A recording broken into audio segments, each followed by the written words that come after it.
Bien-aimés frères et sœurs en Christ Jésus, aujourd'hui nous allons voir la puissance de l'amour. Les gens ne savent pas en réalité que l'amour est très puissant parce que ils identifient l'amour à ce qu'eux ils ressentent. La Bible dit Dieu est. Et Dieu est aussi quoi? Puissant.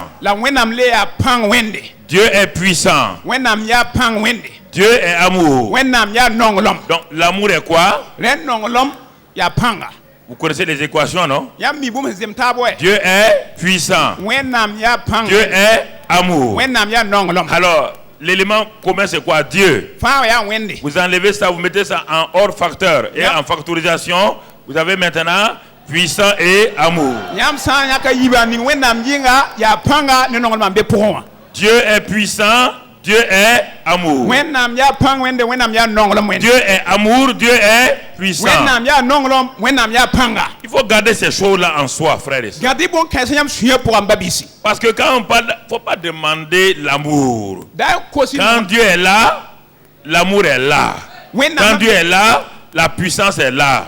Quand Dieu est là, la victoire est là. Quand Dieu est là, la sainteté est là. Quand Dieu est là, la faveur est là. Ce ne sont pas des morceaux. Il ne faut pas les gêner pour demander l'amour. Ne parle pas gêner pour demander la puissance. Si moi je suis là, je suis là avec ma taille. Je suis là avec mon caractère. Tu ne peux pas demander que tu veux un élément de Karambiri sans lui-même. Tu ne peux pas demander c'est une erreur. Je veux la puissance. Mais qui est puissant? Qui est puissant? Si tu as Dieu, tu as la puissance. Si tu veux l'amour de Dieu, Dieu vient au complet. Si tu veux la puissance de Dieu, Dieu vient au complet. Mon frère, ma soeur, le réveil du premier amour ou le retour au premier amour. Les gens se fatiguent, ils s'épuisent. Je ne sais pas, je veux l'amour de Dieu, je ne sais pas si Dieu m'aime. Mon amour, mon frère, ma soeur, ne cherche pas en termes de morceaux. Dieu m'aime de façon vraiment inconditionnelle. Il y a des vérités que vous devez savoir et que vous devez accepter, et c'est ça qui change. Dieu m'aime de façon inconditionnelle, sans condition. Ça vient de lui d'abord.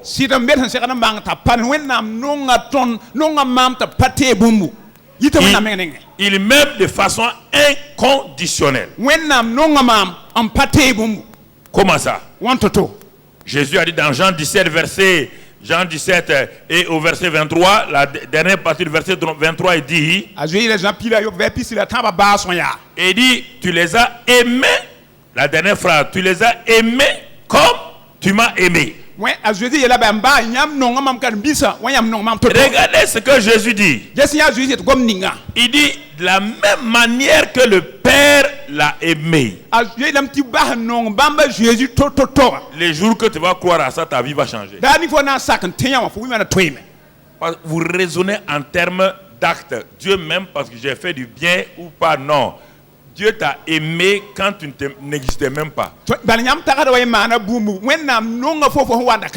Parce que Dieu t'a aimé en Jésus-Christ.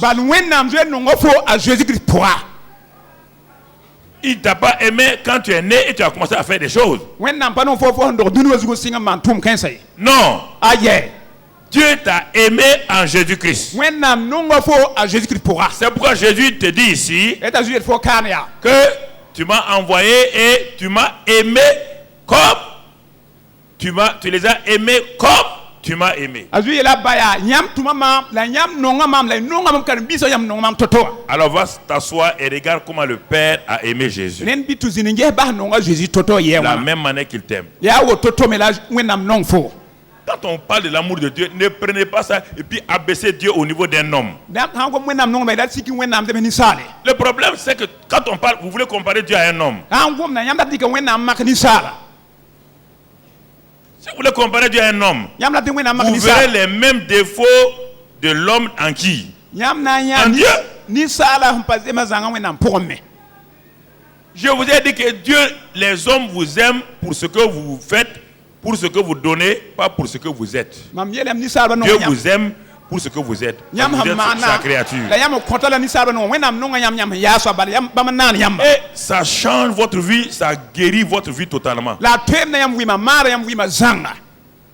Quand vous croyez ça, votre valeur grandit. Votre valeur n'est pas liée à ce que vous possédez, à ce que vous avez comme titre. Votre valeur est liée au fait que Dieu vous a créé à son image.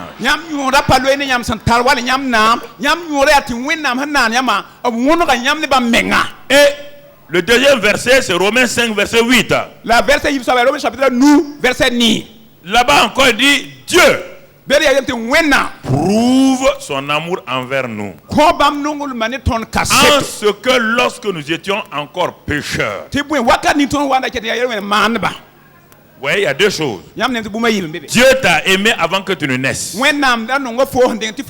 Maintenant, comme toi tu veux que Dieu t'aime sur tes actes, Dieu t'a laissé naître et tu as commencé à faire le mal. Même là encore, il dit qu'il prouve son amour envers toi en ce que lorsque tu étais pécheur, Dieu t'a aimé en Christ. Il a donné son fils. Donc tu ne peux pas échapper à l'amour de Dieu. Tu ne peux pas échapper à l'amour de Dieu. Jamais. Jamais. Il t'a aimé dans l'éternité. Quand tu es né sur la terre pécheur, il a continué à t'aimer toujours en Christ. Mon frère, ma soeur, ça c'est des vérités que tu dois mettre en toi. C'est ça qui va te permettre de vaincre l'animosité, la haine des gens contre toi. Sinon, tu ne pourras jamais vaincre. Tout homme est imparfait et même l'homme que tu penses parfait là, un jour il va te blesser par une parole. Et si tu tiens sur ça, tu vas te décourager, dire ah, si c'est comme ça, parce que tu ne connais pas l'amour de Dieu.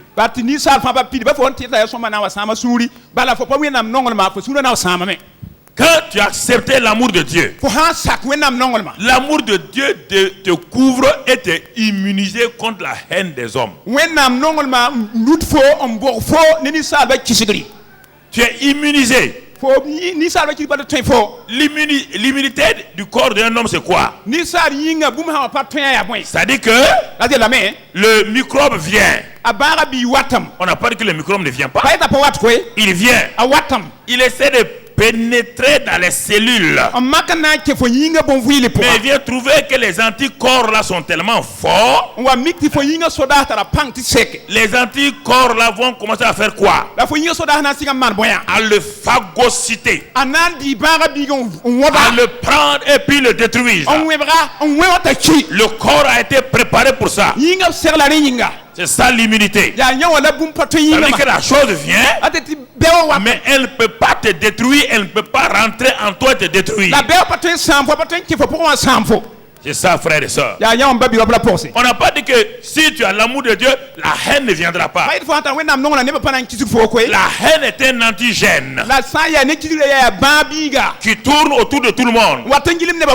Comme les médecins disent, dans le corps de chaque humain, il y a des éléments qui sont cancéreux, des cellules cancéreuses. Mais pourquoi tout le monde ne fait pas le cancer? Parce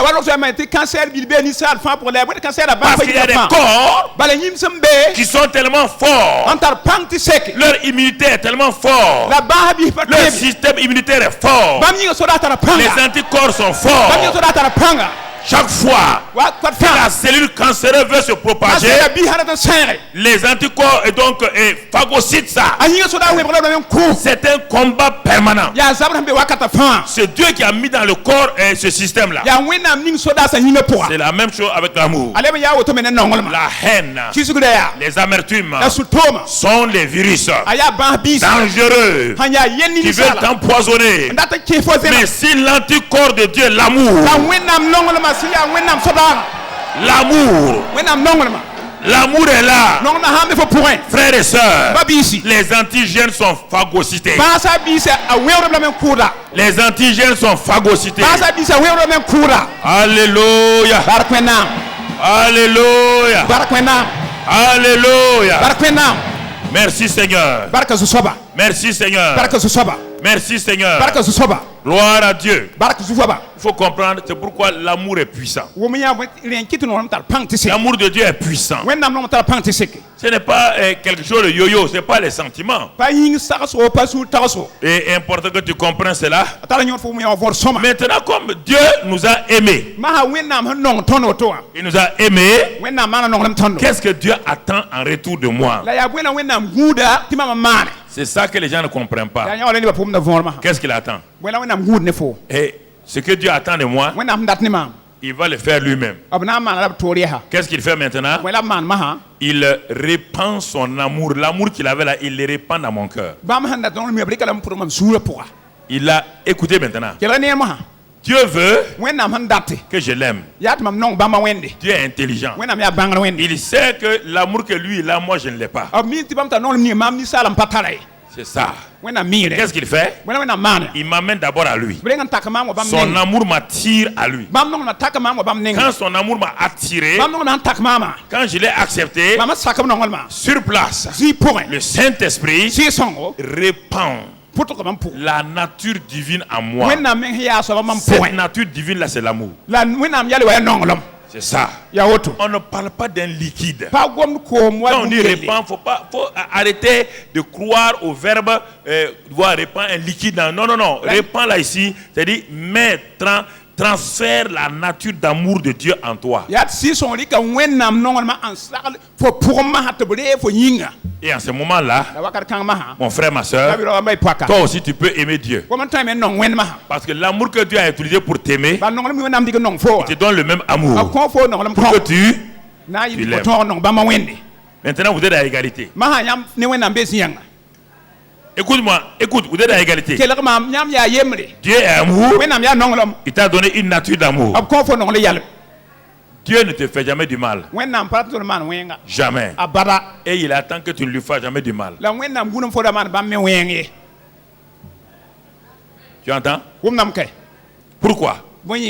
Parce que l'amour qu'il t'a donné là est suffisant pour que tu fasses ce qui plaît à Dieu. 1 Thessaloniciens 4, verset 1. 1 Thessaloniciens 4, verset 1. Tu vas comprendre ce matin comment Dieu va t'aider. Au reste, frère, puisque vous avez appris de nous comment vous devez vous conduire et plaire à Dieu. L'amour qui nous a été donné pour nous conduire et plaire à qui? Plaire à Dieu. Donc Dieu veut trouver son plaisir en nous. Je vais descendre encore dans le naturel pour vous expliquer. C'est pourquoi mon enseignement est différent. Mon enseignement, ce n'est pas une prédication. Mon enseignement est une révélation pour que tu comprennes. Je te fais descendre au niveau inférieur pour te monter au niveau supérieur. Je vais te faire descendre au niveau inférieur maintenant pour que tu comprennes. Avant de comprendre les choses de Dieu, il faut que tu comprennes les choses naturelles. Quand un homme et sa femme ont un enfant, cet enfant-là, il aime. L'enfant-là est le résultat de leur amour. Donc l'enfant-là est quoi? Est l'incarnation de l'amour du père et de la mère. Oui ou non? Oui ou non? Bon. Le père et la mère on dit nous voulons un enfant. Comme nous nous aimons, nous voulons voir la manifestation de cet amour-là en chair. Et c'est pourquoi l'enfant là vient au monde. Donc l'enfant là, c'est le fruit de l'amour. Il est l'incarnation de l'amour. Donc ça veut dire que le père et la mère ont transféré en lui leur amour. Les parents l'aiment. Les parents aiment cet enfant-là. Et il le montre régulièrement. Et quand il a commencé à grandir, les parents lui montrent qu'ils l'aiment. Leurs paroles, leurs actes. Même s'ils font, je pense humainement, même s'ils font des erreurs, ils aiment l'enfant. Je vous pose la question. Selon vous, qu'est-ce que les parents attendent en retour? Non, pas réfléchir. Qu'est-ce que les parents attendent en retour? L'amour de qui? L'amour de l'enfant est exprimé de quelle manière? En faisant quoi aux parents? En faisant voilà, du plaisir, non? Que les parents prennent plaisir en lui, oui ou non? Non, vous allez comprendre. Maintenant, les parents continuent à aimer l'enfant, manifestent l'amour. Mais chaque jour, l'enfant fait ce que les parents ne veulent pas. Chaque jour, l'enfant offense les parents. Les parents de mon fils ne peuvent pas faire ça. C'est ça qu'il fait. Bon, est-ce qu'ils continuent à l'aimer, oui ou non? Mais est-ce qu'ils sont satisfaits? Est-ce qu'ils sont dans la joie? Est-ce qu'ils sont vraiment heureux? C'est ça que nous créons à Papa Bon Dieu.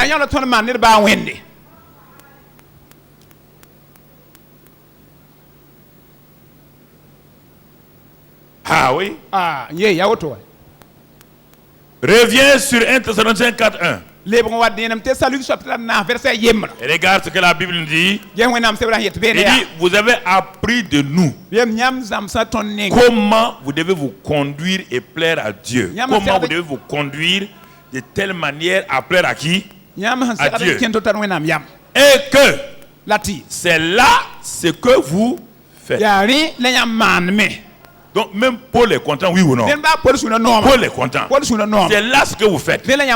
Nous vous prions et nous vous conjurons au nom du Seigneur Jésus de marcher à cet égard de progrès en... Paul dit, vous avez emprunté le bon chemin. Je vous encourage à faire quoi? À continuer de progrès en progrès.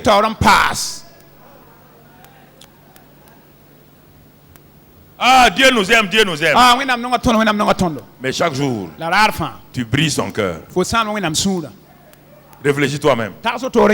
Chaque jour, tu brises ton cœur. Chaque jour, tu fais ce qu'il ne veut pas. En quoi l'aimes-tu? En quoi l'aimes-tu? C'est le vrai problème que nous avons. Et il ne cessera pas de nous aimer. Mais c'est un père au cœur blessé, contrit, qui regarde son enfant. Il remue la tête, il regarde son enfant. S'il savait comment je l'aime, s'il apprenait au moins à me faire plaisir, non, je ne lui demande pas des choses extraordinaires. Ce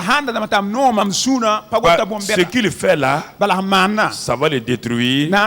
Et si ça le détruit, mon cœur de père sera complètement gâché. Ce que Dieu te demande de faire là, pour lui faire plaisir là, c'est pour toi-même. C'est pas pour Dieu. Ton péché ne peut rien faire à Dieu. Ton mal ne peut rien faire aux anges. Ni personne. C'est toi-même. Est-ce que vous pensez qu'un père qui a conseillé son fils, qui a conseillé son enfant, il le voit maintenant emprisonné avec des chaînes, est-ce qu'il est content? Est-ce qu'il est content pour l'enfant? Il n'est pas content pour l'enfant.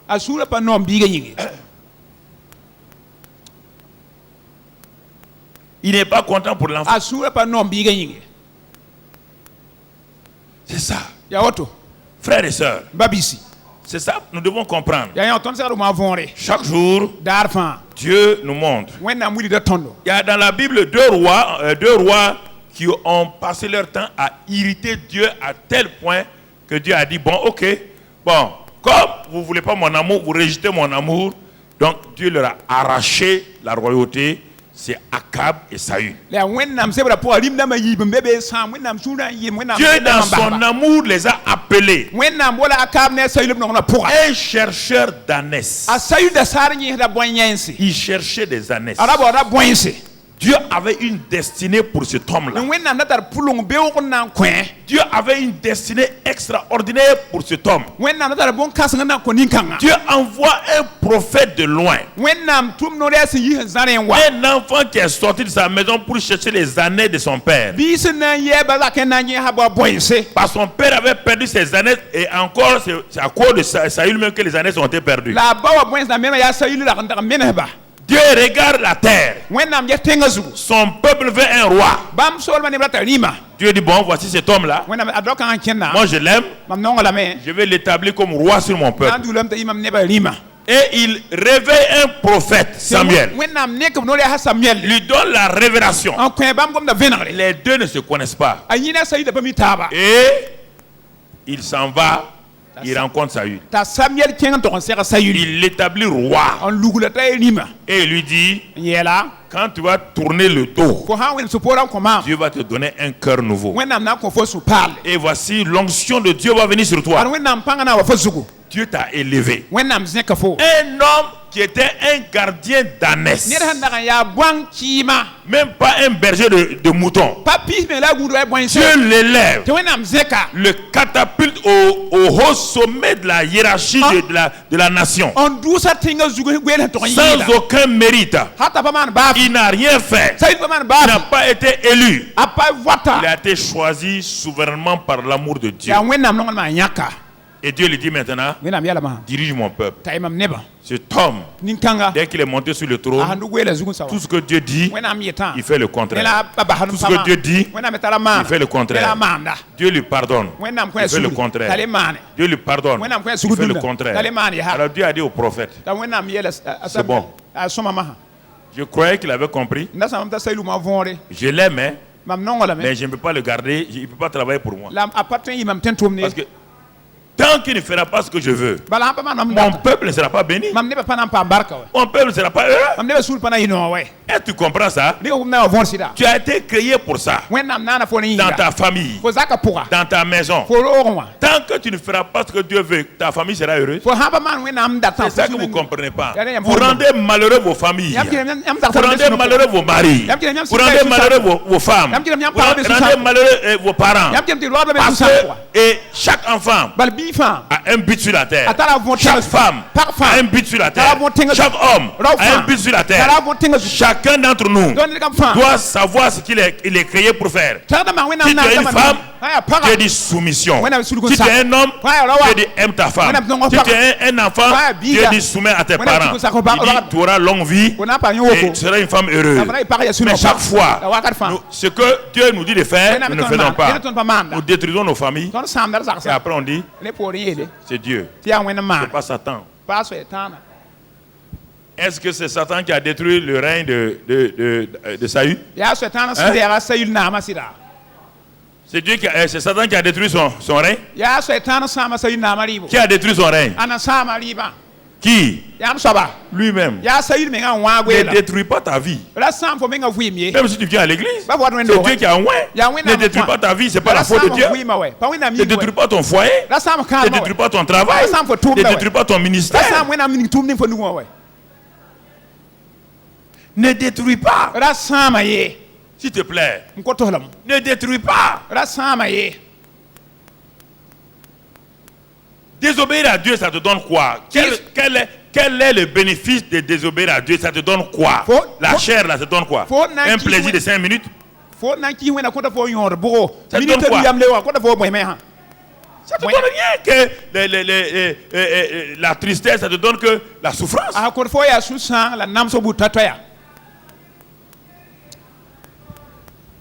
Alors, bien-aimés frères et sœurs, ce sont des choses que nous devons comprendre. Si nous comprenons ça, Dieu nous aide à aller de l'avant. Regarde la puissance de l'amour dans Cantique des Cantiques, Cantique 8, verset 7. Les grandes eaux ne peuvent éteindre l'amour. Et les fleuves ne le submergeraient pas. C'est cette première partie-là. La puissance de l'amour. Va au verset 6 avant de revenir encore au verset 7. Le verset 6. Mets-moi comme un sceau sur ton cœur, comme un sceau sur ton bras. Car l'amour est fort comme la mort. Donc, arrêtons-nous dans ces deux versets. Je résume ces deux versets. Enlève les versets. 1. Dieu te dit et me dit, l'amour est fort comme la mort. Donc l'amour est fort. Oui. Il est fort comme la mort. Ça c'est l'élément négatif. L'élément positif. Quand l'amour est accepté, les grandes eaux, les tribulations, les persécutions, tous les problèmes viennent contre cet amour-là. Les grandes eaux ne peuvent pas le submerger. Et les fleuves ne peuvent rien faire contre l'amour. Les fleuves, tout ça, c'est les fléaux. C'est les problèmes de ce monde-là. Ils ne peuvent rien contre l'amour. C'est ça la puissance de l'amour. Si l'amour est vaincu, Dieu est vaincu. C'est pourquoi Paul dit l'amour ne périt jamais. L'amour vous donne de faire des exploits. C'est la même chose avec Dieu. Quand vous aimez Dieu, Dieu dit faisons des exploits ensemble. Dieu est ton fiancé. Il a dit je suis ton fiancé. Moi je t'aime d'un amour infini. Aime-le. Et alors vous ferez des exploits. Alléluia. Alléluia. Frères et sœurs, Dieu dit qu'il m'aime. Il attend que je l'aime. Comment? En lui faisant plaisir. En lui faisant plaisir. Alors, quand Adam a péché, vous allez comprendre, Adam était la créature d'amour de Dieu. Quand il a péché, c'est-à-dire quand il a dit non à Dieu, quand il y a eu la séparation, il a créé l'enfer sur la terre. Dieu a créé l'enfer pour Satan. Mais Adam a créé son propre enfer sur la terre. Écoutez-moi très bien. Ce n'est pas une nouvelle doctrine. Il y a l'enfer de Dieu, créé pour Satan et ses anges. Mais chaque homme est capable de créer sur la terre, sa terre, son propre enfer. Ça veut dire ses propres souffrances, ses propres difficultés. Ce n'est pas Dieu qui a créé cet enfer-là. C'est la séparation d'Adam avec Dieu qui a créé un enfer. Dès qu'il s'est séparé de Dieu, la lumière est partie, l'amour est parti, la haine est venue entre l'homme et la femme. La condamnation est venue. C'est toi qui as fait ça. Ce n'est pas moi. C'est l'autre qui a fait. Et tout de suite, la haine s'est installée. Les désordres s'est installé. Et le crime est venu. Avant la chute d'Adam, il n'y avait pas de mort impossible que l'homme meure. Comprenez ça? L'homme n'était pas mortel, mais il n'était pas aussi immortel. Il était dans une phase d'attente pour manger l'arbre là pour devenir immortel. Sa désobéissance a amené la mort. C'est lui qui a créé la mort. C'est lui qui a amené son fils Caïn à tuer Abel. Donc ça veut dire que lorsque je refuse l'amour de Dieu, je crée un désordre dans ma vie, dans ma famille, dans mon travail, que je veux ou pas. Tout refus de l'amour de Dieu pour plaire à Dieu, je suis obligé de plaire à quelqu'un d'autre. Maintenant, Adam, tout ce qu'il faisait plaisait à qui? À Satan. Ça plaisait à Dieu? Non. Dieu continue à aimer Adam, oui ou non? Mais est-ce que Dieu prenait plaisir à Adam? Ne confonds pas l'amour de Dieu et le fait si Dieu prend plaisir en toi. Oui, Dieu m'aime. Mais est-ce qu'il prend plaisir en moi? Quand il me regarde, est-ce qu'il est heureux? Quand il me regarde, est-ce que Dieu peut dire, oh, j'aime ma fille là, mais elle m'aime tellement que j'ai la joie dans mon cœur quand je la regarde. Ou bien quand Dieu te regarde, il devrait lui baisser la tête. Oui, Dieu m'aime, Dieu m'aime, Dieu m'aime pas. Est-ce que tu l'aimes? Il t'a donné l'amour pour l'aimer. Voilà la question. Tout refus d'amour de Dieu crée un désordre dans ton foyer, dans ta famille, obligatoirement.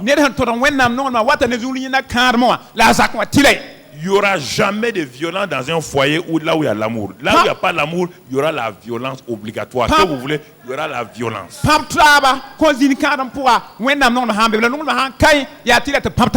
La haine va s'installer. L'amertume va s'installer. La rancune va s'installer. Les rappels du passé vont s'installer. Il y a 15 ans, tu m'as fait ça. Ça, c'est tout ça, le fait, c'est le manque d'amour. Parce que l'amour de Dieu a effacé la mémoire de Dieu pour nos péchés. Dans le livre de Michée, l'amour de Dieu a tellement agi, Michée 7, que l'amour de Dieu est venu effacer la mémoire de Dieu nos péchés. Et l'amour efface de nos mémoires les péchés que les gens nous ont faits.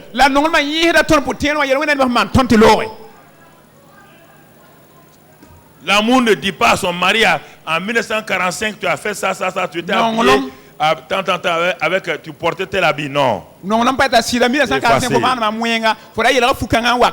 C'est effacé mon frère. C'est ça. La puissance de l'amour. L'amour efface. C'est pourquoi tu as effacé par le sang d'amour de Christ nos péchés. Le sang de Jésus était l'expression de l'amour de Dieu. Tout ce que Jésus a fait, c'est l'expression de l'amour de Dieu. Tout est amour de Dieu. Quand il guérissait les malades, amour de Dieu. Quand il chassait les démons, déjà, amour de Dieu. Quand il donnait sa vie, amour de Dieu. Il n'a pas attendu que tu l'aimes pour faire ça. Il n'attend pas ça. Il attend simplement. Il dit, papa, tu m'as aimé. Donne-moi de ne pas attrister ton cœur. Donne-moi d'être un enfant obéissant. Et je crois que dans une famille, quand il y a 5 ou 6 enfants, quand vous regardez, il y a un qui vous donne des maux de tête. Non pas parce que vous ne l'aimez pas. Non, vous l'aimez. Mais vous ne savez pas qu'est-ce qu'il faut faire. Il vous donne des maux de tête. Vous l'aimez. Est-ce que nous comprenons ça? C'est très important que toi et moi, nous cherchons à plaire à Papa bon Dieu. Frères et sœurs, Dieu s'est retiré, il a quitté la terre. Et quand Dieu s'est retiré, alors le désordre a commencé. Les animaux ont commencé à haïr l'homme. Le lion qui était soumis à l'homme a dit non. Les animaux, même les herbes ont dit à l'homme non. La terre a dit à l'homme non. Tu as refusé l'amour, tu as créé la haine, tu vas récolter la haine. Alors regardez les maisons. Pourquoi quand vous étiez fiancés, vous ne rappelez pas les péchés des uns des autres? Tout était beau dans votre fiancé. Tout était parfait dans votre fiancé. Pourquoi vous lui trouvez tous les défauts maintenant? Parce que l'amour est quelque part parti. C'est pourquoi vous trouvez des défauts. C'est pourquoi vous jugez. C'est pourquoi vous haïssez. Impossible de haïr là où il y a l'amour. Il est impossible que le même robinet sorte à la fois l'eau douce et l'eau amère. Dit le livre de Jacques. Impossible que l'amour et la haine soient assis côte à côte. Si l'amour rentre, la haine s'en va. Si la haine rentre, l'amour se calme. Vous avez été créé pour aimer. Si vous n'aimez pas, vous créez une contre-nature en vous. créer une contre-nature. Est-ce que vous comprenez? Vous avez été créé pour aimer. Vous êtes né de nouveau pour aimer. Si vous refusez d'aimer, vous créez en vous-même. Ça, mon frère.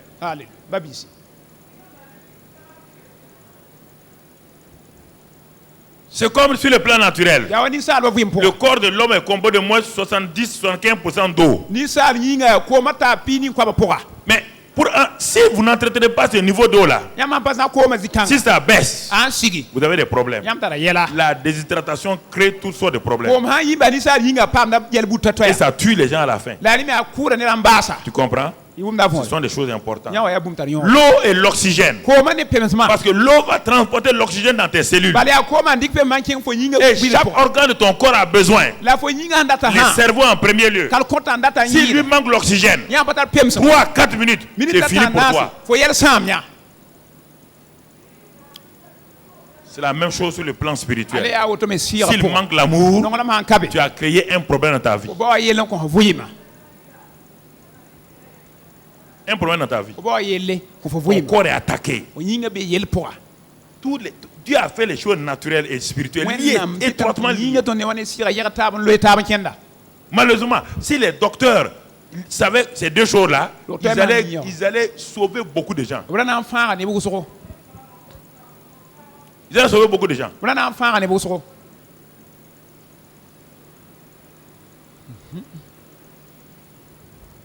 Cette femme a développé des ulcères. Parce que depuis 5 ans, elle et son mari, c'est à couteau tiré. Tout doucement, les ulcères ont commencé. Et ça brûle maintenant. On va aller prendre un spécialiste. Il va enlever ces choses-là. On va l'opérer. On va donner des choses pour calmer. Mais la source n'est pas partie. On a traité les symptômes. Quand elle sort, au bout de 6 mois, les ulcères reviennent. Parce qu'on n'a pas touché la source. La source c'est quoi? C'est qu'elle est remplie d'amertume. Si les docteurs pouvaient s'asseoir, mais ils ont commencé à comprendre maintenant. S'ils pouvaient s'asseoir, dis-moi, ma femme, je vois que vous êtes trop stressée. Votre vie, racontez-moi votre vie. Vous allez guérir beaucoup de gens sans donner un comprimé.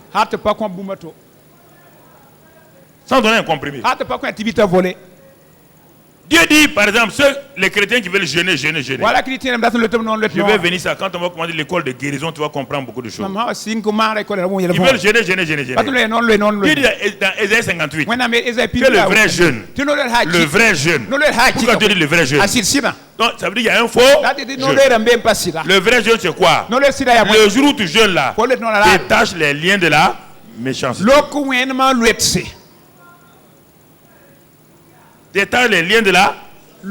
Ne fais pas du mal à ta servante qui est dans ta maison en train de préparer pour toi. N'insulte pas ta servante le jour de ton jeûne là. Sinon Dieu dit que tu ne seras pas guéri. Lis là-dedans ta servante. Dieu bloque ta guérison. L'amour.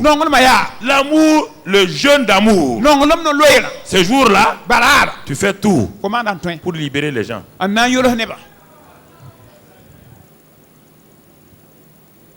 Comprenez? Les gens se trompent. On va les jeûner. Tu vas jeûner pourquoi? Va lire. Si tu ne crois pas, va relire Ésaïe 58. Tu seras étonné. Tu vas tomber sur ta face. Regarde le nombre de jeûnes que vous avez fait et vos problèmes ne sont pas finis. Et vous dites pourtant on a jeûné. Tu as jeûné comment? Quel est le fondement de ton jeûne? Vous croyez que le jeûne là c'est automatique? Toutes les religions jeûnent.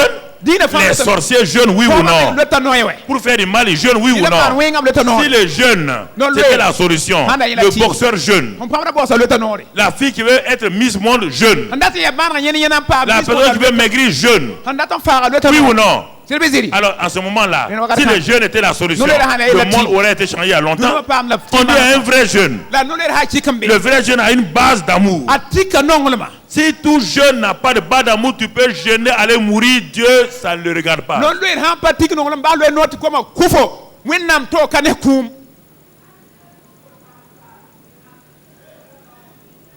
Alors, frères et sœurs, comprenons ces vérités simplement.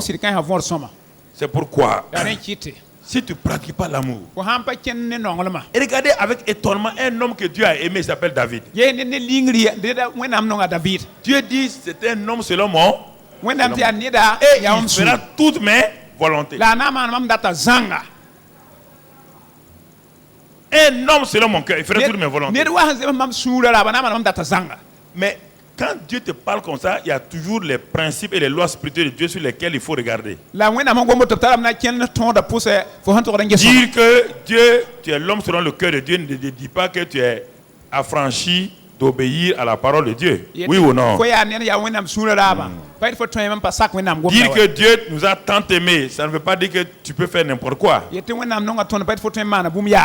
Puisque Dieu dit, s'il t'a tant aimé, il t'a donné la capacité d'aimer ton qui? Ton prochain. Est-ce que David a aimé son prochain? Il a aimé son prochain, le soldat, son soldat, il a aimé. Il a aimé. Hein? Il a pris sa femme. Ensuite, il a fait quoi? Il a tué. Donc vous croyez parce qu'il est l'homme selon le cœur de Dieu, Dieu a applaudi. Dieu a applaudi. Dieu a applaudi. Et félicitations David. Oh, ça ne fait rien. C'est pas un problème. Ça va aller. C'est ça. Dieu a envoyé un prophète. Dieu envoie toujours un homme. Dieu a envoyé Nathan. Comme David aime la poésie, il aime les proverbes, il aime les psaumes, et Nathan a fait son psaume.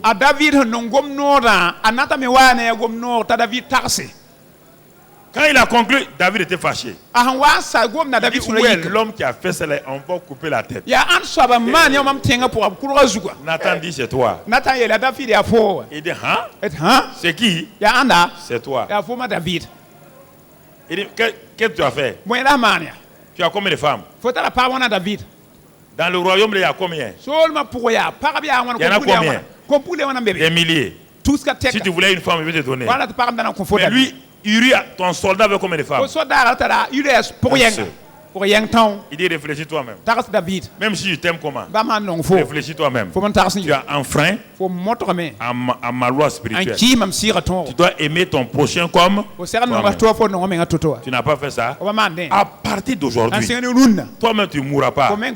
Mais tu viens de mettre le désordre dans ta famille. De ta propre maison. Quelqu'un va sortir, il va coucher avec toutes tes femmes devant en plein jour. Deuxièmement, tu viens de créer, c'est terrible. Hein? Est-ce que vous m'entendez?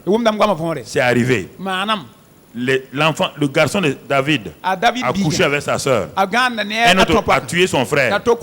Et cet enfant-là a couché avec les femmes de son père en plein jour.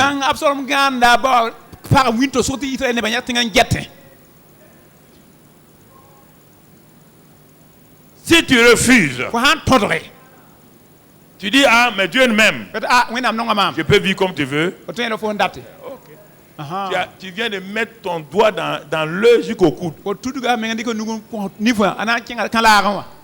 Ok. Il a dit d'abord, l'enfant que tu as eu avec la femme va faire quoi? Va mourir. David est parti prier. Il a jeûné pendant des jours. Le palais royal était silencieux. Oui ou non? Oui ou non? Le roi est en train de pleurer. Qui va rire? Qui va jouer musique dans le palais? Personne.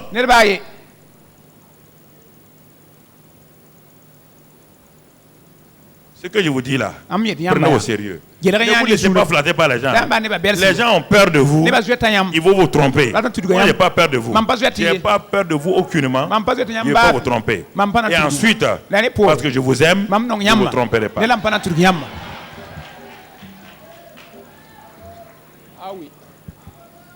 Regardez. Il amène la souffrance dans sa famille. Les gens amènent des souffrances dans leur famille. Il amène les souffrances. Il était aimé de Dieu. Mais la nuit dans son lit, vous croyez qu'il était heureux? C'est ça. Dieu dit à David, tu vois, moi je t'ai aimé. Je voulais que tu sois un homme totalement heureux. Regarde, tu as créé tes propres souffrances. Dans le lit, il gémit. C'est pourquoi dans les psaumes, il dit, je gémis. Mes os gémissent. Pourquoi? Ce sont ses péchés. Dieu s'est occupé tout le temps des ennemis de David. Mais Dieu ne peut pas s'occuper de David. Il s'est créé un problème lui-même. La haine vous crée un problème. Dieu ne peut rien faire.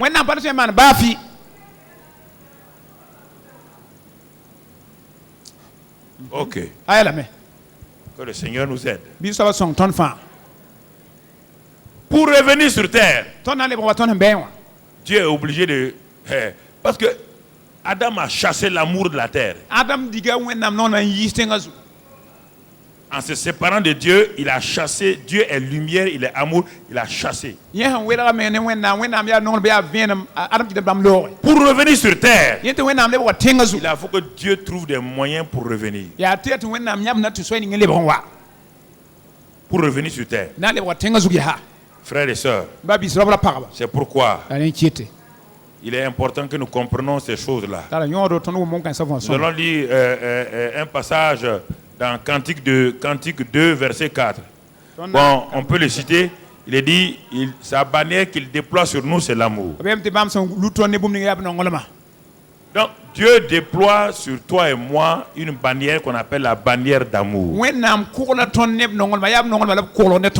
Il met sur nous une bannière d'amour pour nous protéger, pour nous garder. Dieu, dans son amour, veut tout le temps me garder et te garder. Alors, regardons ce matin notre étude de cas principale, c'est sur Saul de Tarse qui va devenir Paul. Nous allons voir, face à la haine de Saul de Tarse, nous allons voir comment Jésus a utilisé l'arme d'amour pour avoir cet homme-là. Dans Acte 7, verset 56. Acte 7, verset 56. Quand on regarde ce verset-là, on est en train de raconter la vie d'Étienne. C'est un jeune qui était tellement consacré à Dieu que sa vie condamnait les autres. Et les jaloux l'ont pris pour le tuer. Alors, au moment où il le traînait hors de la ville pour le lapider, et Étienne dit que lui, il a vu les cieux ouverts, il a vu la gloire de Dieu et il a vu Jésus debout à côté de Dieu. Ça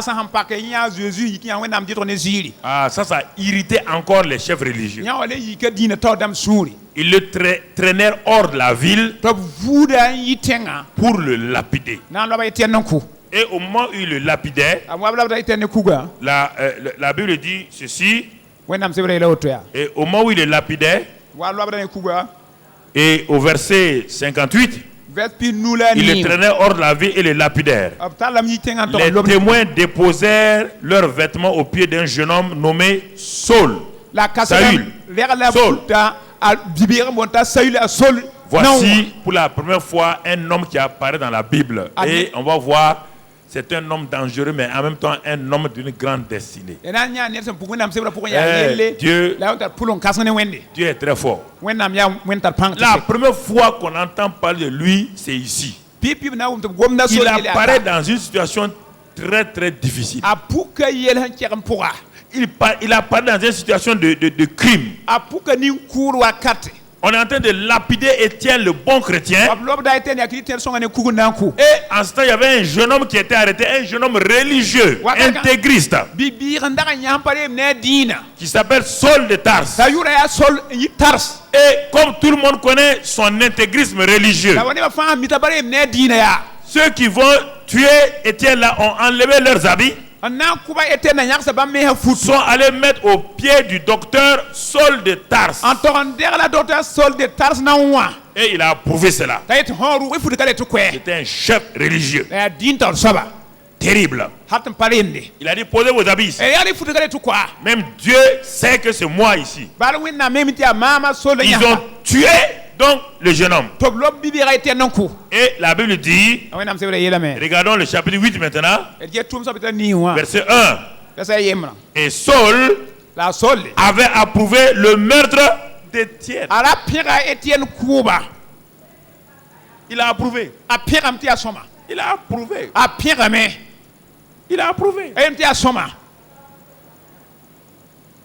Vous entendez? Il a accepté ça. Il n'a aucune culpabilité. Les intégristes n'ont pas de culpabilité, sinon il y a longtemps ils vont s'arrêter. C'est ça que vous ne comprenez pas. Un intégriste, s'il avait une culpabilité, parce qu'il croit que ce qu'il fait là va lui rapporter un bénéfice au ciel. C'est ça la séduction d'un intégriste. Et cet intégriste juif là, appelé Saul de Tarse là, croyait qu'en tuant les chrétiens là, Dieu l'approuvait. C'est pourquoi il n'avait pas de culpabilité en lui. Vous entendez? Suivons maintenant comment ça va évoluer. Verset 3 de Romains 8, acte 8. Saul de son côté ravageait l'église. Pénétrant dans les maisons, il en arrachait hommes et femmes et les faisait jeter en prison. Vous voyez? Donc c'est un homme méchant, totalement 100% méchant. Non seulement il a tué Étienne, il rentre dans les maisons maintenant. On dit voilà une maison de chrétiens. Il enlève les enfants, il enlève les femmes, il les arrache, on les tue, on les jette en prison. Saul. La Bible dit qu'il ravageait l'église. Ravageait l'église. Parce qu'il ne connaît pas l'amour. Et les juifs religieux, ils ne connaissent pas l'amour. La loi ne connaît pas l'amour. Ça n'a pas commencé aujourd'hui.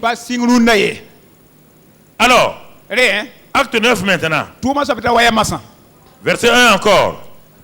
Cependant, Saul, respirant encore la menace et le meurtre, il respire. On dit que maintenant, toute sa respiration, c'est quoi? Le meurtre, la haine.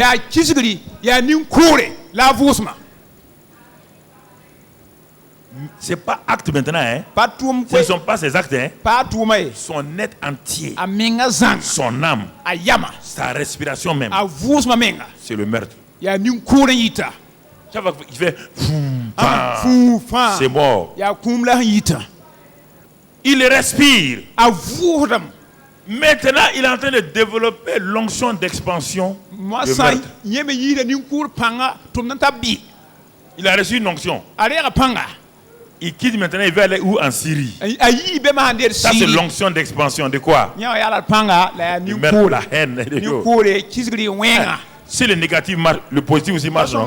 Si tu étais contrôlé par l'amour de Dieu comme ça, tu vas aller en Syrie et tu vas sauver les gens. Quand vous voyez le côté négatif, là, il y a toujours le plus et le.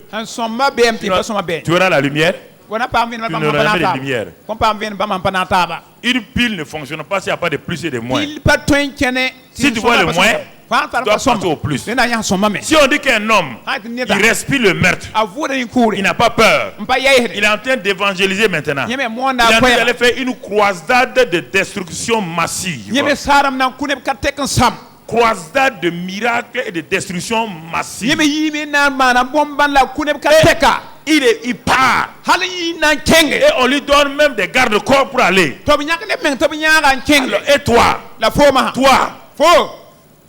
toi tu es assis. Tu n'es même pas, sans te dire rien, tu ne fais rien pour ton Seigneur. Voici quelqu'un qui travaille pour que toi tu ne fais rien pour ton Seigneur. Tu n'es pas emballé. Tu n'es pas emballé. C'est dommage. Comment voulez-vous que le mal s'arrête quand vous, les chrétiens, vous n'êtes pas emballés pour montrer de l'amour? Frères et sœurs, c'est nous les chrétiens, par la prière, par notre engagement, qui devons garantir la paix dans une nation. C'est très important que nous comprenions.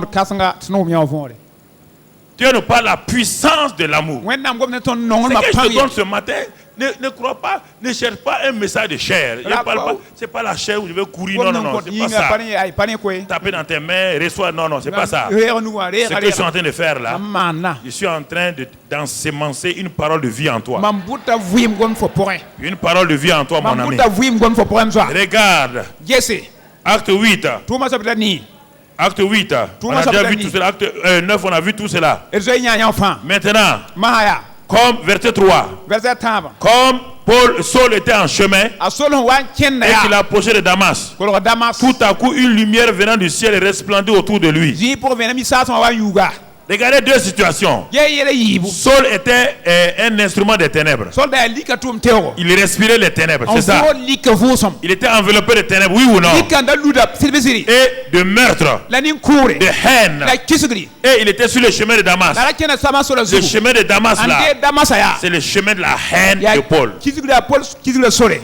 Sur ce chemin là, il y a quelqu'un d'autre qu'on appelle le chemin qui va rencontrer Paul sur le chemin. Brusquement. Hein? L'amour est aussi fort que la mort. Il y a un qui transporte la mort. Brusquement. C'est lui qui est la vie abondante. C'est lui qui est lumière. C'est lui qui est amour. Qu'est-ce qu'il fait? Cet homme en colère, cet homme rempli de méchanceté, brusquement, la lumière divine descend. Tout doucement. Et fait quoi? Enveloppe qui? Saul de Tarse. Quand deux verbes le second se met à, qui s'est mis à l'infinitif? La mort s'est mis à, la haine s'est mis à, l'amertume s'est mis à, la lumière. Dieu est lumière. Dieu est amour. Paul est ténèbres. Paul est haine. Quand la lumière amour est arrivée, la haine ténèbres a fait quoi? A fléchi les genoux.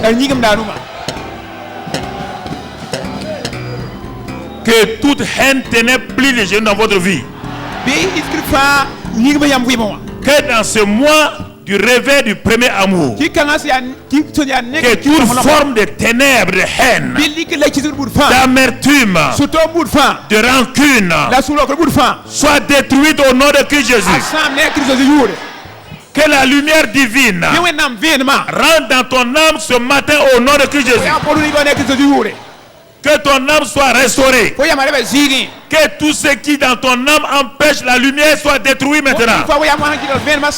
Que ton âme soit visitée par la lumière sainte. Que tous les éléments de ton âme s'opposant à Dieu, ces éléments soient éclairés par le Saint-Esprit. Et que les flots divins de l'amour divin coulent en toi maintenant. Que les flots divins de l'amour divin coulent en toi. Que la lumière divine coule en toi. Que ton cœur soit visité totalement. Et qu'à partir de maintenant, tes paroles soient remplies d'amour. Tes actes remplis d'amour. Tes regards remplis d'amour. Ta marche remplie d'amour. Que tout soit rempli d'amour au nom de Jésus. Au nom de Jésus. Assois-toi quelques minutes, mon frère. Oui. Paul est enveloppé maintenant par la lumière. Et Jésus lui dit, Saul, pourquoi me persécutes? Il dit, qui es-tu, Seigneur? Qui es-tu, Seigneur? Je suis Jésus. Je suis Jésus. Mais Saul persécutait qui? Les chrétiens. Mais Jésus dit que chaque chrétien est Jésus. Tu es Jésus. Tu es Jésus. Est-ce qu'on peut te vaincre? Est-ce qu'on peut te détruire? C'est ça. C'est ça, mon frère. Il faut comprendre ça. Et là, Saul est terrassé. Son âme, tout ce qui tenait l'âme de Saul est totalement libéré. C'est l'amour seul qui peut changer votre âme. Quand vous laissez l'amour rentrer, pénétrer en vous, tout ce qui est déséquilibré, les amertumes, les peurs. C'est pourquoi Paul dit à Timothée, moi j'ai fait l'expérience de ça. Quand l'amour est rentré en moi, je suis devenu un nouveau homme, un nouvel homme. Il dit, Timothée, n'aie pas peur, laisse l'amour rentrer. Quand l'amour rentre, alors tu seras changé. C'est ça le secret. Quand l'amour rentre dans ton âme, la peur s'en va, la haine s'en va, ces choses-là s'en vont. Frère, la puissance de l'amour, c'est important pour que tu comprennes. C'est pourquoi Paul dit, et il nous dit, si je vous dis que Dieu a répandu son amour dans vos cœurs par le Saint-Esprit, parce que moi-même je l'ai expérimenté. J'étais la haine incarnée. J'étais la violence. J'étais la méchanceté. Il y avait un esprit en moi qui n'est pas un bon esprit. Et quand le Saint-Esprit est venu, l'esprit mauvais a quitté mon corps. Et le Saint-Esprit a répandu dans mon corps l'amour. Regardez frère, il n'y a aucun d'entre vous qui a été méchant comme Saul. Aucun d'entre vous n'a été méchant aussi méchant que Saul. Regardez le changement de l'homme. Regardez la transformation de l'homme. Regardez-le. Il dit non. Il dit maintenant, mon seul but. Il dit Seigneur, que veux-tu que je fasse? Je suis décidé. Je vais changer de direction. Je vais donner dos à la haine. Je vais donner dos à la méchanceté. Je vais donner dos à ces choses-là. C'est possible ce matin-là. C'est possible ce matin-là. À la condition que tu prennes la décision de donner dos. Maintenant, si tu ne prends pas la décision de donner dos, tu viens de toi-même programmer ta propre mort. Je te parle sérieusement. Si tu refuses de donner dos à la haine, de donner dos à la méchanceté, si tu veux la mort des gens, tu es en train de programmer ta propre mort. Je te parle sérieusement. Dieu te donne, Dieu ne prêche pas, il ne veut pas prêcher pour prêcher. Saul a donné, il a donné dos. Et puis ce temps, les gens ont essayé de tuer Paul. Est-ce qu'ils ont pu? Est-ce qu'ils ont pu? Bien qu'il ait fait des péchés, maintenant qu'il a renoncé, les ennemis ont dit il est devenu maintenant chrétien, on va le tuer. Est-ce qu'ils ont pu? Il ne peut pas te tuer, mon frère. Il ne peut pas te détruire.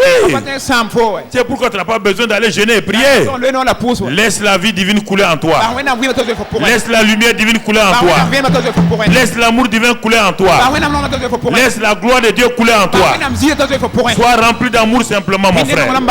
Sois rempli d'amour. C'est pourquoi il écrit aux Éphésiens. Il dit aux Éphésiens 3. Éphésiens 3, il leur parle. Il prie pour les Éphésiens. Voilà sa prière. Paul a prié pour les Éphésiens. Et qu'est-ce qu'il dit? Éphésiens 3. Au verset, et bon, on va sauter, aller directement. Éphésiens 3, et on va aller. Il dit, il prie pour eux pour qu'ils puissent comprendre. Comprendre. Au verset 17. En sorte que Christ habite dans leur cœur par la foi, afin qu'étant enracinés et fondés dans l'amour, qu'ils soient fondés et enracinés dans l'amour, vous puissiez comprendre avec tous les saints quelle est la largeur, la longueur, la profondeur et la hauteur, et connaître l'amour de Christ qui surpasse toute connaissance, en sorte que vous soyez remplis jusqu'à toute la plénitude de Dieu. Vous voyez la prière de Paul? Paul est un homme qui a expérimenté l'amour. Et il a vu que les Éphésiens n'étaient pas encore au top niveau de l'amour. Il a écrit sa lettre. Il dit, je vais prier pour vous, afin que vous soyez enracinés et fondés dans l'amour. Est-ce que ta vie chrétienne a été enracinée et fondée dans l'amour? Ou bien tu es devenu chrétien simplement parce que tu veux des choses? Est-ce que ta vie chrétienne est enraciné et fondé dans l'amour. Tout arbre qui n'est pas enraciné ne peut pas grandir pour aller en hauteur. Tout arbre qui n'a pas été enraciné ne peut pas s'élargir pour donner de l'ombre aux gens. Dieu dit que l'élément fondamental d'un chrétien, c'est l'enracinement de ce chrétien et son fondement dans l'amour. Enraciné et fondé dans l'amour. Il dit, quand il y a ça maintenant, les 4 dimensions de l'amour vont se présenter. C'est ça le défi de l'amour. Premièrement, accepter que l'amour qui a été répandu dans mon cœur là, c'est ça le fondement, c'est ça la racine, c'est ça que le Saint-Esprit a fait. Mais maintenant moi-même, en pratiquant cela, en arrosant, en entretenant cette semence là, l'arbre de l'amour va grandir dans ma vie. Par mes actes, par mes paroles, par mes attitudes, l'arbre de l'amour va grandir. Ce n'est pas Dieu qui fait grandir l'arbre de l'amour. Non, c'est toi. Il a dit à Adam, j'ai créé un jardin. Veille sur le jardin. Entretiens-le. Il n'a pas fait. Quelqu'un a arraché le jardin. Alors frères et sœurs, l'amour que Dieu nous a donné a une première hauteur, une première dimension, la hauteur. Quand un arbre commence à grandir, il va vers où? Vers le haut. L'amour que Dieu t'a donné, c'est pour l'aimer lui-même d'abord le premier. C'est pour aimer notre Père Céleste. L'amour qui est en toi sur la terre, qui est enraciné sur la terre en toi, doit aller directement vers le ciel. Notre Père qui est haut, alors tu dis au Père, je t'aime de tout mon cœur, de toute ma force, de toute mon âme, et j'aime mon prochain comme moi-même. Ça c'est la première hauteur. Quand tu commences à faire monter l'amour vers Dieu, et tu exprimes à Dieu ton amour, et tu dis à Dieu, je veux te plaire en chaque instant, alors c'est la première dimension. Quand tu fais ça, la deuxième dimension sera là. C'est la profondeur. De la hauteur, tu peux maintenant affecter la profondeur. La profondeur, c'est quoi?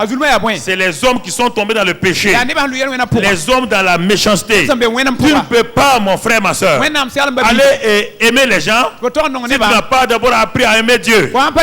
C'est pourquoi Dieu met l'amour en toi. Pour aller parler aux pécheurs, pour aller parler aux prostituées, pour aller parler aux méchants hommes, il faut d'abord que l'amour pour Dieu monte. Et maintenant Dieu va t'amener dans les profondeurs. C'est pourquoi l'amour de Jésus est venu du ciel, aller jusqu'en enfer, pour aller arracher les gens là-bas, ceux qui n'étaient pas aimables.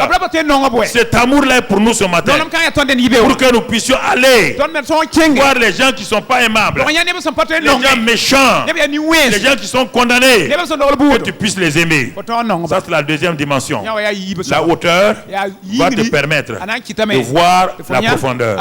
Mais la hauteur est déterminée aussi par l'enracinement, le fondement. Pour construire un bâtiment de 10 étages, quand tu vois tout juste un fondement de 1,50 m, et on te dit que c'est pour faire un bâtiment de 10 étages, tu ne crois pas. Le fondement ne tiendra pas le bâtiment. Le bâtiment tombera. Quel est ton fondement d'amour? Ton fondement d'amour, c'est l'amour de Dieu. Alors en ce moment, il est profond. Il va atteindre les profondeurs. Ton fondement et ta hauteur vont être ensemble. Et maintenant tu vas aller en profondeur. Et ce n'est pas fini. La largeur et la longueur, c'est les gens de toute race, les gens de toute tribu, les gens de toute position sociale. Tu pourras aimer tout le monde. Tu ne seras pas un chrétien, moi aussi, un chrétien, Waba, un chrétien, Samo. Non, tu seras un chrétien universel. Tu vas aimer tout le monde. Il n'y a pas de race en Christ. Nous sommes de la race de la nouvelle création. Nous sommes de la race de l'amour. Nous sommes de la race de la victoire. Mon frère, ma soeur, notre ancêtre c'est Jésus-Christ de Nazareth. Notre Père est dans les cieux. C'est ça. Il n'y a plus de d'ethnie. Non, mon frère. C'est ça la longueur. C'est pourquoi au ciel, devant le trône, on voit les gens de toutes tribus, de toutes races, de toutes couleurs. Si sur cette terre, si tu ne peux pas aller parler aux gens, comment les gens vont rentrer? Mon frère, ma soeur, je vais te poser une question. Mon frère, vous deux, vous venez là, vous deux, venez. Arrêtez-vous devant les gens. Ouais, l'erreur que Satan a mis dans la tête des gens, ces deux personnes-là. Qui peut me dire l'ethnie des deux? Regardez-les. Des bêtises comme ça, que lui il est ceci, il est ceci. Et c'est à cause de ça, tout un pays se gâte. Tout un pays lui il est baoulé, lui. Ça fait quoi? Regarde-les. Regarde-les. Regarde-les. Quelle est leur ethnie? Regarde-les. Pourquoi vous laissez le diable? Que lui, nous on est majoritaire, vous êtes qui? Regarde-les, regarde-les.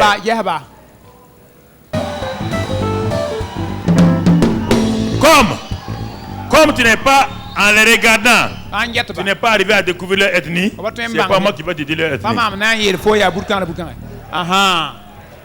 Le jour que tu vas regarder quelqu'un découvrir son ethnie, le jour là tu dirais quelle ethnie ils sont. Ouais, vous créez des problèmes. Et c'est pourquoi l'Afrique est divisée. Bêtement, bêtement. Tous les gouvernements qui disent moi c'est un gouvernement venant de telle ethnie. C'est un pays, vous diriez un pays et vous marchez sur votre ethnie. S'il y a un pays qui devait avoir des problèmes, c'est les États-Unis. Quelle est l'ethnie des Américains? Leur force, c'est ça. Il n'y a pas d'ethnie. Ils viennent de partout. Et en même temps, quand on parle, on dit je suis américain. Je suis américain. C'est là, c'est leur force. Mais quand on demande à quelqu'un qui est au Burkina, tu es quoi? Il dit moi je suis Sambla. Tu es burkinabé ou tu es Sambla? La question. Est-ce que vous comprenez? C'est ça la faiblesse de l'Afrique. Et les chrétiens africains, c'est ça. Toute une église basée sur les ethnies. Le portier, c'est mon cousin. La caissière, c'est ma tante. Le balayeur, c'est mon petit frère. Le tapeur de Goumbé même. Une église basée sur l'ethnie.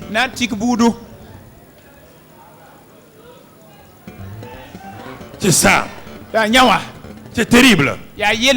Est-ce que ça veut dire qu'il n'aime pas les autres, oui ou non? Ça veut dire qu'il n'aime pas les autres? Donc ça veut dire que ce n'est pas une église d'amour. C'est pas une église d'amour. Ils peuvent dire n'importe quoi. Allez-y me montrer quelqu'un d'autre ethnie là-bas. C'est rare. Et s'il est là-bas encore, on ne veut même pas parler de lui. Mon frère, ma soeur. C'est pourquoi l'église des nations va grandir. L'église des nations va grandir.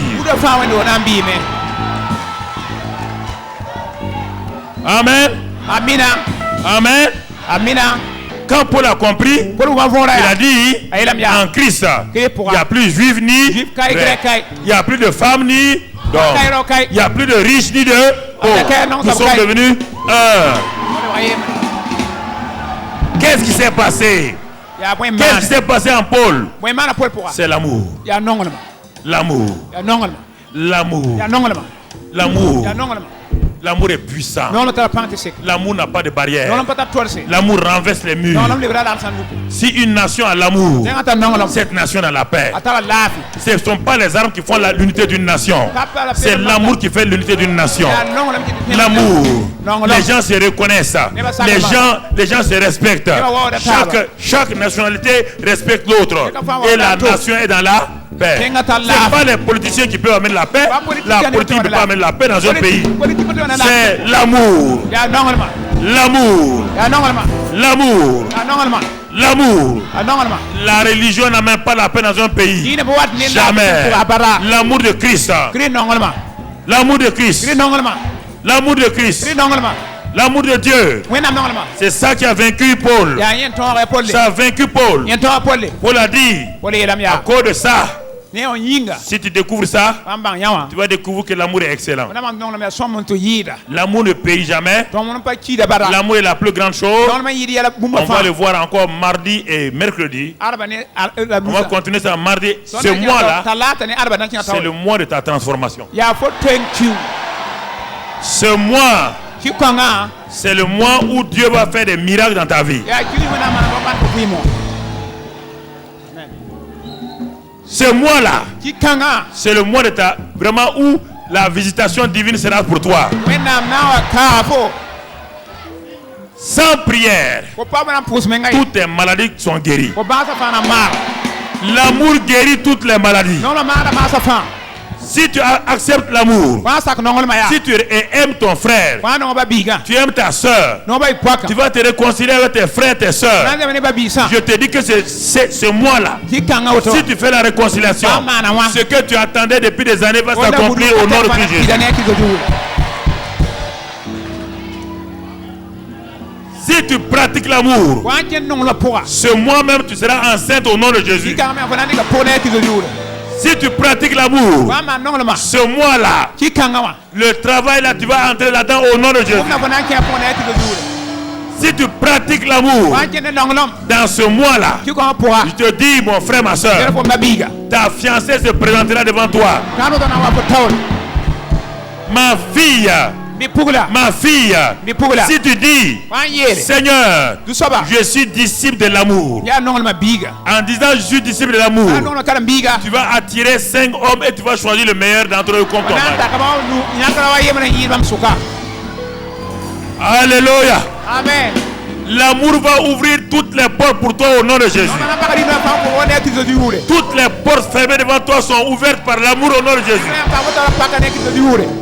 Tes ennemis seront terrassés par ton amour au nom de Jésus. Oh oui. Alléluia. Merci Seigneur. Célèbre l'amour de Dieu, lève les mains. Lève tes mains et remercie le Seigneur. Le Saint-Esprit est en train de travailler dans vos vies. Le Saint-Esprit est en train de guérir beaucoup de gens. Le Saint-Esprit chante ton cœur. Le Saint-Esprit te donne la paix maintenant. Le Saint-Esprit te donne la paix maintenant. Le Saint-Esprit te donne la guérison.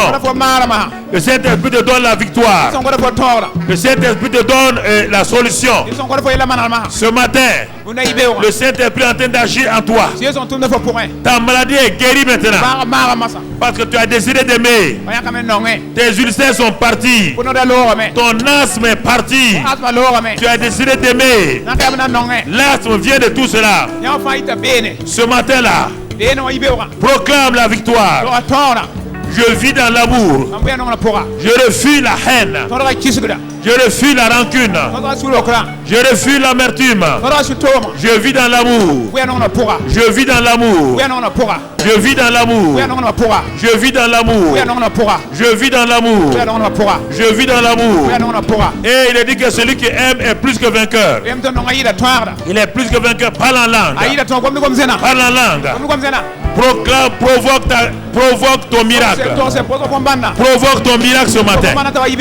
Provoque ton miracle ce matin. Provoque ton miracle ce matin. Ce que tu veux, dis, je vais aimer, je vais aimer.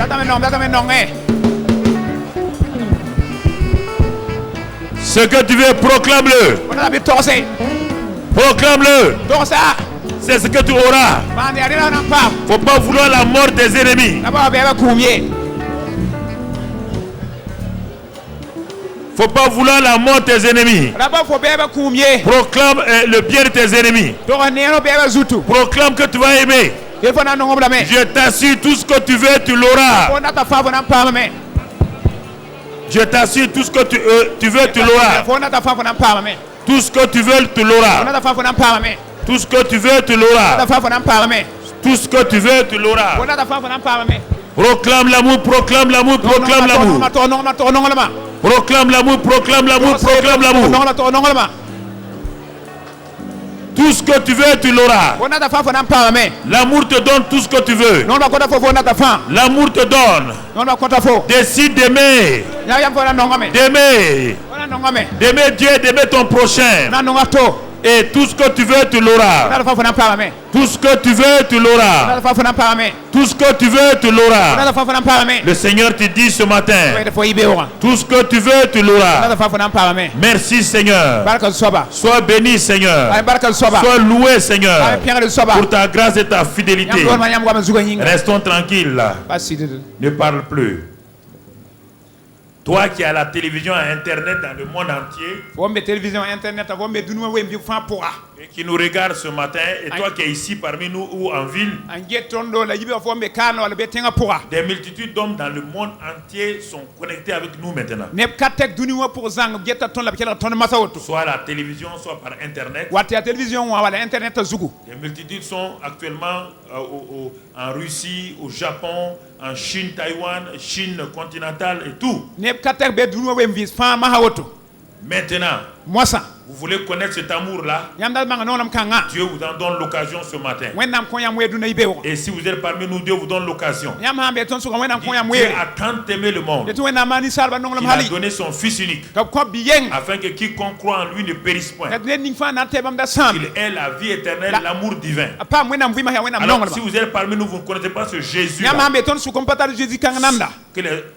Tout le monde s'asseye et que si tu ne connais pas ce Jésus-là, tu vas te lever ta main maintenant pour dire que tu veux recevoir ce Jésus ce matin. Asseyez-vous dans le silence, dans la quiétude. Ne faites pas de bruit.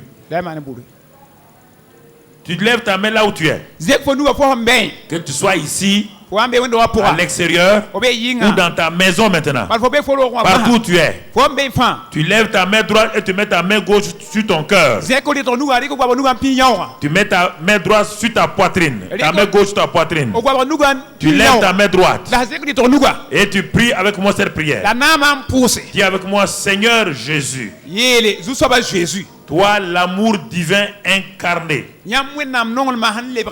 venu sur terre, et qui a pris tous mes péchés. Tu es mort pour tous mes péchés. Et par ton sang, tu m'as lavé et purifié. C'est pourquoi ce matin, je crois de tout mon cœur que tu es le Sauveur, mort et ressuscité, pour me justifier. Et je confesse maintenant, par ma bouche, que tu es Seigneur. Et maintenant, à cause de cette confession de foi, je reçois le pardon de mes péchés. Tous mes péchés sont remis. Et je suis lavé par le sang de Jésus. Et je suis né de nouveau par le Saint-Esprit. Maintenant, je suis un enfant de Dieu. Dieu est mon Père. Et je suis né dans le royaume des cieux. Merci Père. Au nom de Jésus, acclamez ces nouveaux frères et sœurs.